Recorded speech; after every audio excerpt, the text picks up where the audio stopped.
Ya estamos grabando. Adelante, le cedo la palabra a nuestro profesor, doctor en ciencia, Enrique Ramón Soto Ramírez. Bueno, muchas gracias por estar con nosotros. Un saludo. Iniciamos hoy, bueno, el curso de didáctica general para la educación superior. Yo creo que desde el título de este curso, didáctica general para la educación superior, hay que hacer una aclaración.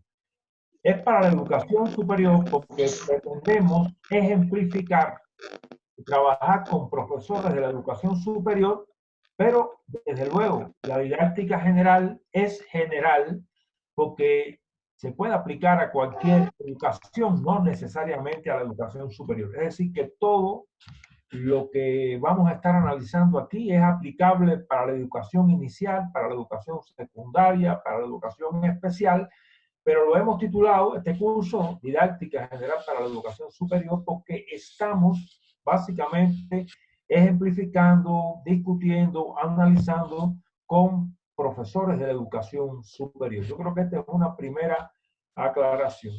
Otra cuestión que me parece también muy importante es, de hecho, plantear que hay una intención inicial en este curso porque hay una confusión básicamente en América Latina, aunque no exclusivamente en América Latina, con relación a lo que es la didáctica general.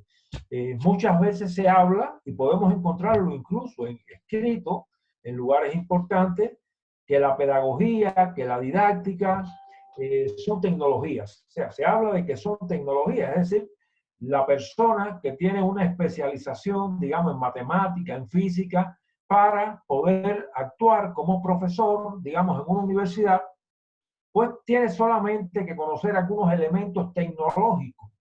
Y por esa razón se ha concebido por algunos que tanto la pedagogía como la didáctica, que son dos ciencias diferentes, y eso es algo que queremos aclarar muy particularmente, pues que son más bien tecnologías.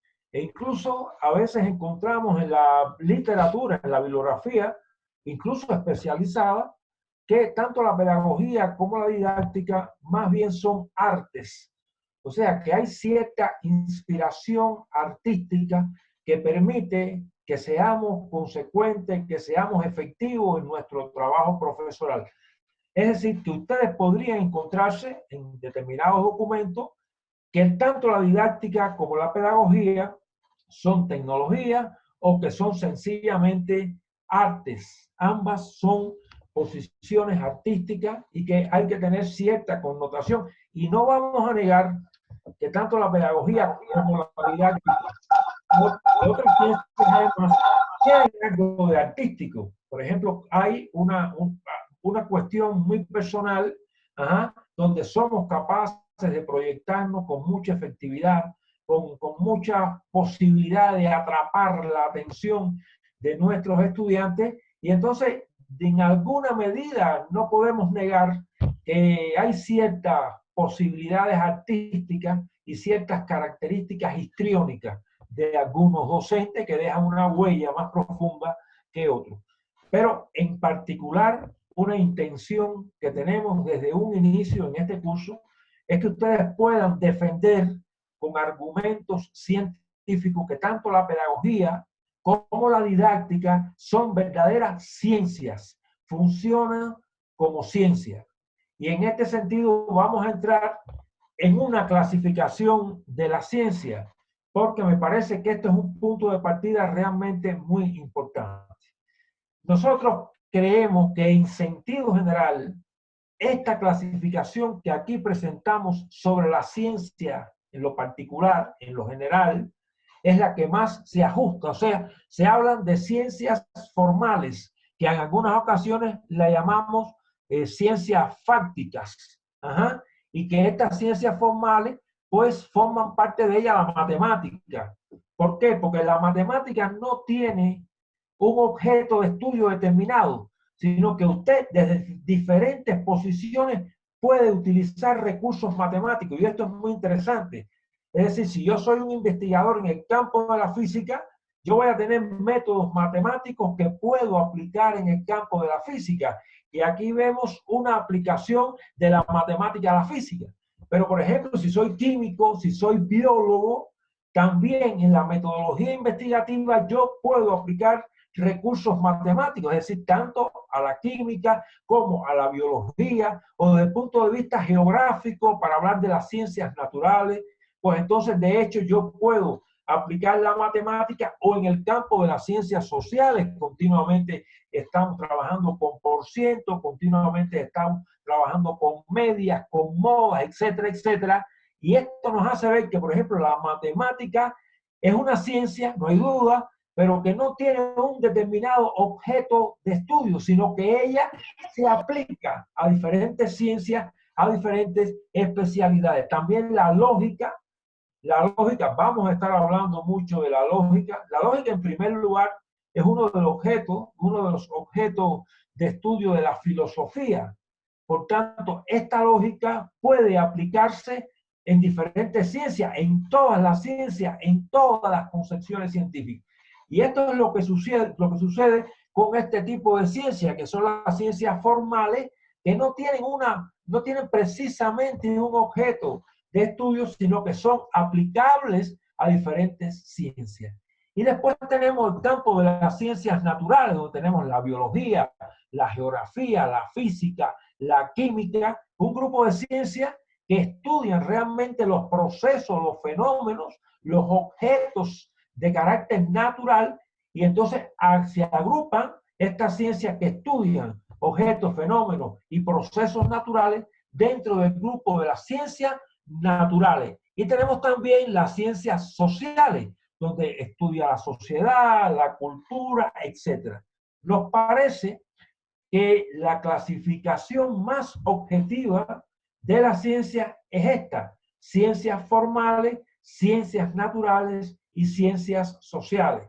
Porque hay otras muchas. Ustedes pueden estar encontrando en diferentes bibliografías, cuando se hablan de las ciencias duras, de las ciencias blandas, de las ciencias que son exactas, de las ciencias que, no diciendo que no son exactas, se califican de otra manera.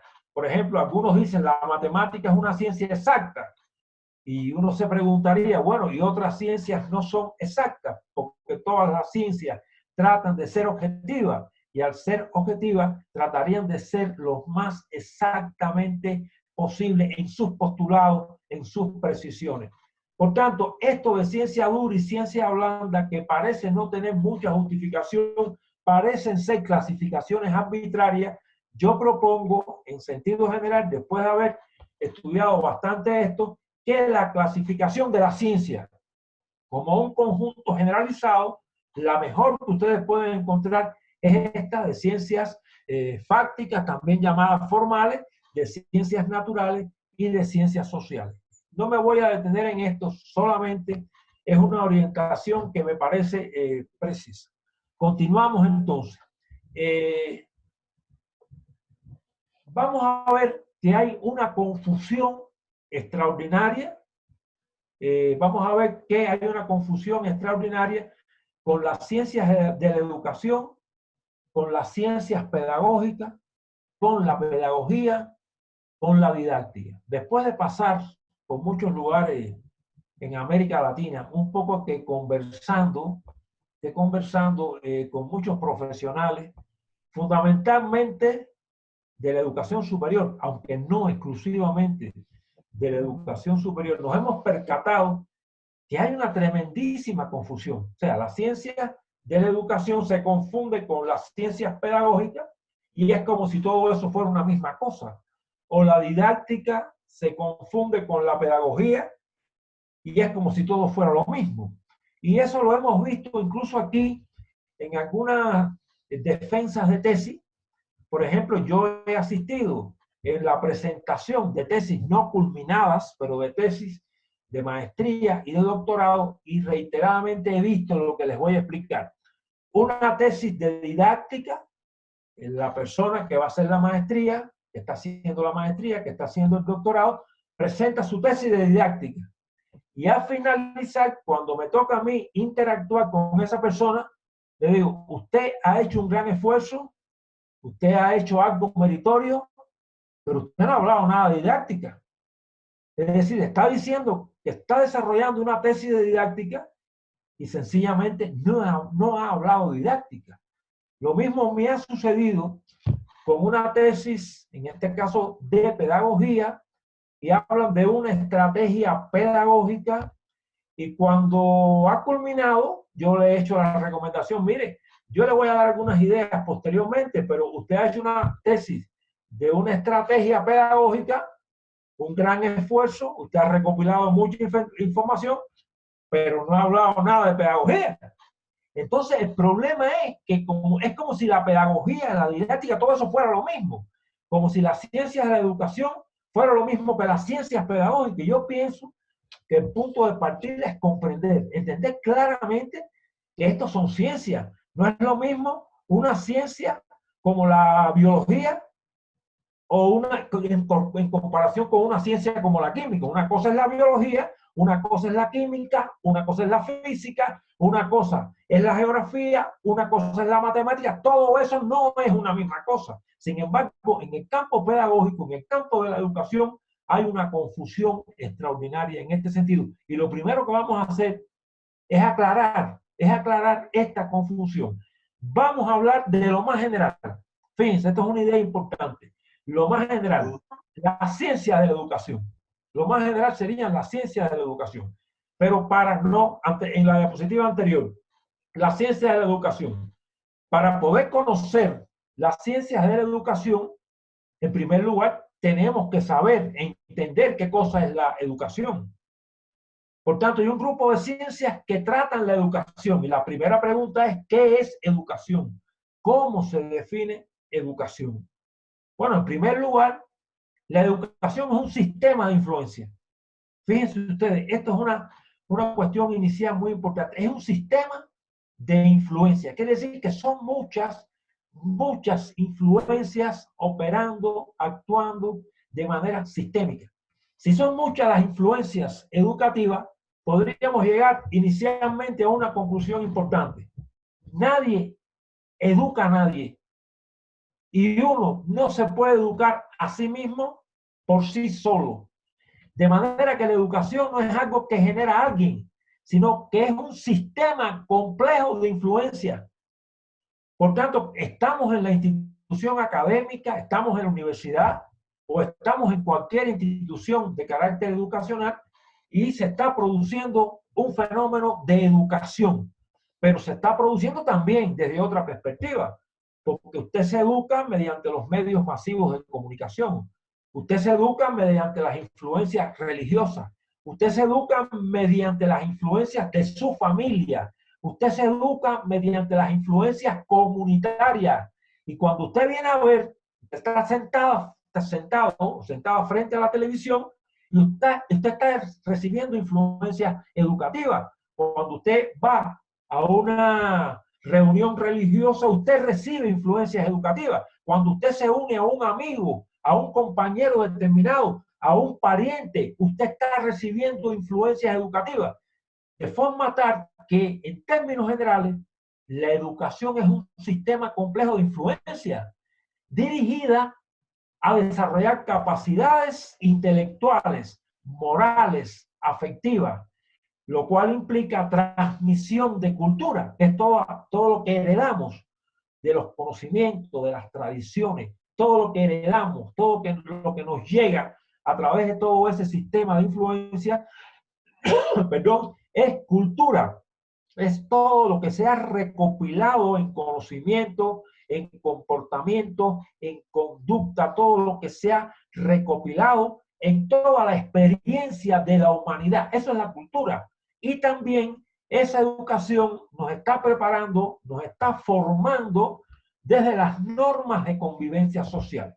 Hay una primera aclaración aquí, y es que aunque trabajamos en una institución académica, aunque somos esencialmente educadores, tenemos que tener en cuenta que las influencias educativas están más allá de la institución académica. Es verdad, en la institución académica hay una responsabilidad educativa extraordinaria, pero tenemos que tener en claro que nuestro estudiante con el que trabajamos está recibiendo un grupo, un conjunto increíble de influencias múltiples de carácter educativo, incluso políticas, religiosas, económicas, etc. Eso es algo que nos hace comprender que el concepto educación es un concepto complejo y que las influencias educativas son de hecho múltiples. Continuamos. Seguidamente, no tengo aquí... Una pregunta, un momentico que están formulando. Me han formulado por el WhatsApp. Si estamos en un diplomado de educación superior, me dicen, ¿cómo se ven estas influencias? O si lo puede explicar, dice que en algún momento, yo le digo para no cortar, pero ¿cómo estas influencias educativas se van a ver en la educación superior? Si muchas veces se considera por parte del profesor de la educación superior que ya estamos hablando de un estudiante prácticamente formado. En algún momento yo lo tengo anotado y se lo puedo recordar en algún momento. Entonces, hay una expresión de José Martí, pienso que todo el mundo conoce a José Martí, poeta, escritor, periodista, maestro cubano, nació en 1853, murió en 1995. José Martí dijo: la educación comienza en la cuna y termina en la tumba. Es decir, que el ser humano está recibiendo continuamente a lo largo de toda la vida influencias educativas. Nosotros incluso desde una perspectiva universitaria e incluso post-universitaria podemos estar visualizando ejemplos, podemos y de hecho estamos recibiendo influencias de todo tipo que son educativas y podemos transformar nuestra conducta lo mismo a los 14 que a los 18, que a los 45, que a los 50. Esa idea de que la universidad es solo para instruir y no para educar es muy errónea. Lo vamos a ver en este curso. No hay instrucción sin educación, ni educación sin instrucción. Nosotros a lo largo de nuestra vida estamos influidos desde el punto de vista educativo y podemos aprender y transformar nuestras conductas. Por eso Martí decía, la educación comienza en la cuna y culmina en la tumba. Estamos influidos educativamente de manera continua a lo largo de todo el tiempo de nuestras vidas y podemos valorar, ejemplificar, transformarnos, asumir nuevas posturas, no importa la edad que tengamos. Por tanto, hay un paradigma erróneo que se educa cuando uno es pequeño. Y ya cuando uno tiene cierta edad, ya no se puede hacer nada. Sí se puede hacer. Incluso hay reeducación en los centros penitenciarios. Nosotros sabemos que hay asesinos que han salido de la cárcel reformados. Tenemos el ejemplo de John Jairo Velázquez Vázquez, el famoso Popeye, que fue un sicario de Pablo Escobar y que realmente entró a la cárcel, estuvo 23 años en prisión y ya salió escribiendo toda una serie de cosas para evitar que se hiciera realmente lo que él, para evitar que se hiciera lo que él realmente hizo a lo largo de toda su vida. Es decir, una persona que sale con 50 y tantos años, muere con 57 años y se ve que ha asumido una conducta diferente. Quiero decir entonces, para precisar, que la educación es algo que está presente durante toda la vida del individuo. Por tanto, en las universidades no solo se educa, no solo se instruye, sino que también al instruirse se educa. Y siempre que se instruye, es algo que vamos a ver, que instrucción es conocimiento, instrucción es habilidades, instrucción es hábitos. Y educación es pensamiento, educación es conducta, educación es valores, educación es comportamiento.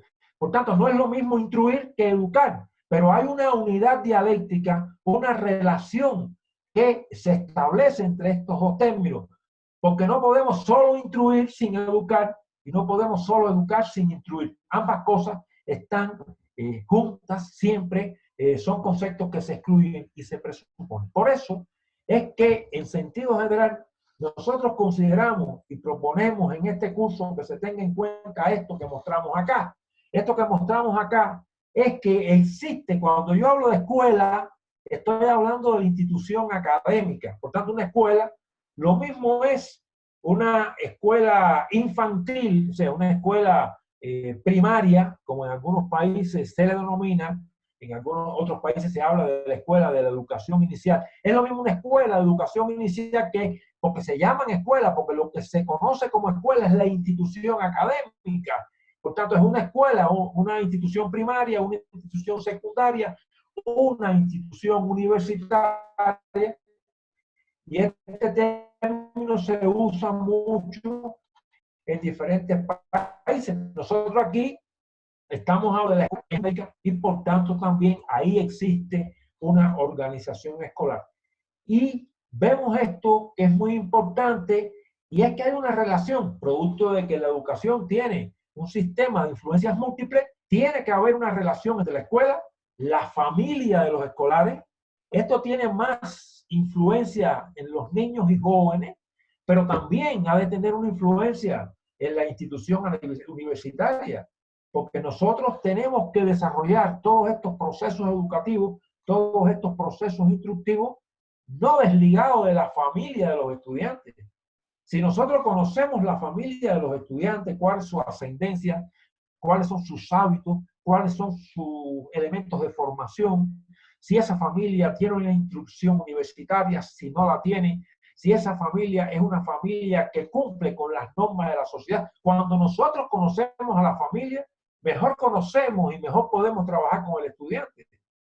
Por tanto, en muchos lugares del mundo se crean expedientes escolares, expedientes académicos, donde hay una serie de anotaciones importantes que nos están hablando de la ascendencia de ese estudiante, para poder conocer de dónde procede, si es de una familia intelectual, si es de una familia de obreros, si es de una familia con una influencia religiosa marcada, o si es de una familia donde hay una serie de disfunciones, como por ejemplo alcoholismo, droga, etc. Todo esto nos ayuda mucho a nosotros a comprender y a podernos ayudar desde los padres, desde los familiares, a que el trabajo que hacemos con los estudiantes tenga un apoyo familiar. Esto es una cosa importante. Otra cosa es que la institución académica, la escuela, no puede estar divorciada para la comunidad. La comunidad es aquella parte de la sociedad más estrecha, más cercana, donde vive el estudiante. Si la escuela prepara al estudiante para la vida, lo prepara para la vida en comunidad. Por tanto, no puede estar divorciada la escuela ni de la familia ni de la comunidad, porque tenemos que preparar a este estudiante para que comprenda su comunidad, para que sepa cuáles son los problemas de su comunidad, para que conozca cuáles son las instituciones científico-culturales de su comunidad. Y esto se pierde de vista muchísimo en un número considerable de países donde estamos. Nosotros proponemos que esa comunidad, que es la parte de la sociedad donde se desarrolla el estudiante, esa comunidad sea bien comprendida por los docentes, a fin de que en la institución académica, en nuestro caso la universidad, pueda preparar a ese escolar, a ese estudiante, para vivir en esa comunidad, para conocer los problemas de la comunidad, etc. Por tanto, sí hay una propuesta que es esencial y cuando la tomamos en consideración, los resultados son mucho más valiosos, mucho más efectivos, y es tener en cuenta esto, que es una trilogía, lo que se llama la trilogía escuela, familia, comunidad. He estado en muchos lugares, ¿sí? No, continúe, es que hay una pregunta. ¿La hacemos ahora o seguimos? No, nos quedan 3 minutos para irnos al receso. 3 minutos nos quedan, 4. Entonces, bueno, vamos a pasar a la próxima. Sí, dime, sí, ¿qué propone? Dice la pregunta que si lo que usted está planteando sobre el tema de la comunidad, en el caso de la educación superior, tiene que ver entonces también con la empresa, con el vínculo que se tiene con el medio empresarial si la universidad forma para después desempeñarse en un mundo empresarial. Eso es absolutamente cierto. Cuando yo doy instituciones científico-culturales y tecnológicas, es decir, que si una universidad está enclavada en la ciudad de La Paz, no se puede perder de vista cuáles son las instituciones tecnológicas, las industrias, porque eso depende también de la especialidad. Si estamos estudiando ingeniería, no podemos estar estudiando procesos ingenieriles de España. Nosotros no vivimos en España. Podemos tomar como referente los procesos de tecnologías de otros países, pero tendríamos que enclavar las ideas esenciales en la comunidad. Nosotros tenemos que preparar al ser que estamos trabajando, al estudiante, para vivir en sociedad. Es decir, la escuela prepara para vida en sociedad. Lo que ocurre es que la parte más cercana de la sociedad al estudiante es la comunidad. Por tanto, se sobreentiende que un estudiante, no solo de la universidad, por ejemplo, yo recuerdo cuando yo estudié en la escuela secundaria básica, nosotros nos llevaban a hacer visitas a las fábricas de la comunidad de residencia de todos mis compañeros, la mía propia.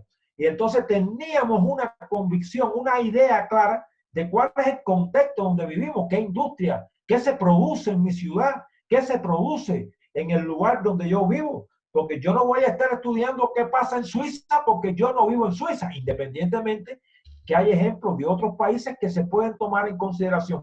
Pero lo que no podemos hacer, yo recuerdo cuando el gran auge de la educación ambiental, con ese auge aún continúa. Yo me acuerdo que en mi país yo tuve que hacer dar un grupo de conferencias porque en las clases de ciencias biológicas, en las clases de ecología, se estudiaban mucho los procesos que sucedían en diferentes países.